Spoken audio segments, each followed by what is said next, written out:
कधी असं झालं आहे की आपलं एका मित्राबरोबर एकदम जबरदस्त बॉन्डिंग आहे, एकदम जबरदस्त रिलेशनशिप आहे. मित्र मैत्रीण कोणीही एक स्पेशल व्यक्ती आयुष्यातलं, नॉट डेटिंग और नॉट रोमॅन्टिक रिलेशनशिप्स, त्याच्यात आपण एक भांडण झालं की आपल्याला वाटतं हा माझ्याशी असं कधी वागला नव्हता, आज कसं वागतो.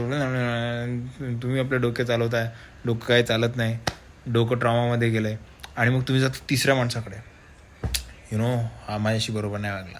तर तिसऱ्या माणसाला माहिती नसतं की तुमचं रिलेशनशिप कसं आहे, तो माणूस तुमच्यासाठी कसं चुकीच्या वेळेला बरोबर उभा होता किंवा काय काय ब्ला ब्ला ब्ला. तो तिसरा माणूस उलटी खोबडीच देतो, असं वागला, अरे बाप रे, मैं होता तो ना सहता. आणि आय गेस जी कुठलीही असे युनिक रिलेशनशिप्स तुटतात ना, ते ह्याच्यामुळेच तुटतात, बाहेरून एक थर्ड पर्सनकडनं एका चालू रिलेशनशिपवर ॲडवाईस घेण्यामध्ये. मला वाटतं असं नाही केलं पाहिजे.